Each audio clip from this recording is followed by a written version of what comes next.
So here we have the Ford Puma on a 70 plate. I'm going to start off by showing you inside the boot, and then we'll hop in and run through some controls on the inside from there. As we approach the back of the car, you can see we have reversing sensors.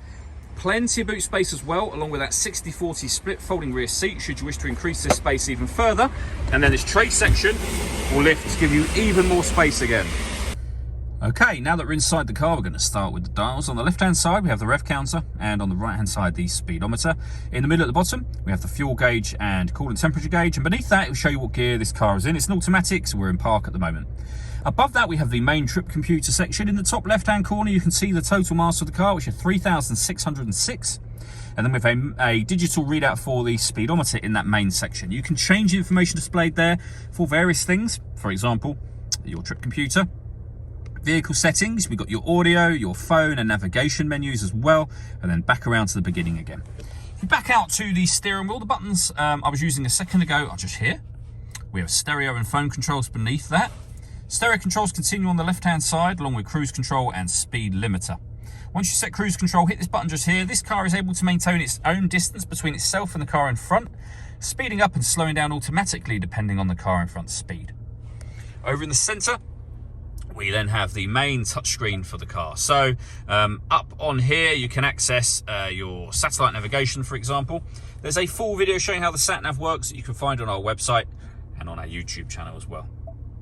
Back to the home screen, that's where you turn your music or your audio on, and you can adjust the volume down in the bottom left just here. Once the audio is on, you'll be able to see the different ways in which you can listen to music in this car.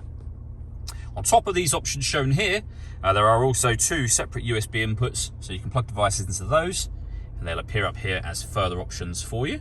We can go back to the home screen from here. This is where you add your phone. Search for your vehicle on your device and select it once it is found. And just follow the instructions on screen from there. Below that, we then have the air conditioning. So you can determine the fan speed, the temperature. The temperature itself will actually show digitally up on the main screen just there as you adjust it. When you're happy with those settings, you can turn the air conditioning off, in this case, back on again, or hit auto. The car will now maintain the temperature you've asked for by taking full control of the fan speed and the direction of the air. Any manual adjustment will take auto off straight away again, and you can put it back in your own settings. With a heated rear screen, a proper heated front screen, a heated steering wheel, heated driver's seat with 3 different heat settings, and then the same for the passenger just there as well. Below that, we have some storage, a 12-volt charging socket and one of the 2 USB inputs I mentioned, the gear lever for the fully automatic gearbox, and then these buttons here. So you can turn the parking sensors on and off.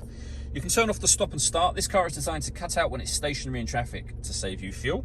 That system is now off.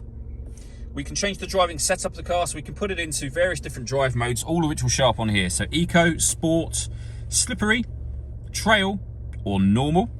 And then the final 2 buttons will turn off traction control, and this one will turn on the autonomous parking. This car is able to parallel park and perpendicular park itself. Again, we've done a couple of videos showing how this works.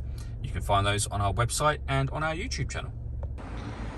All that leaves me to say is thank you for taking the time to watch this video. If you'd like to come and see the car in person and have a test drive, please feel free to call any of our MJA sites. We'd love to hear from you soon.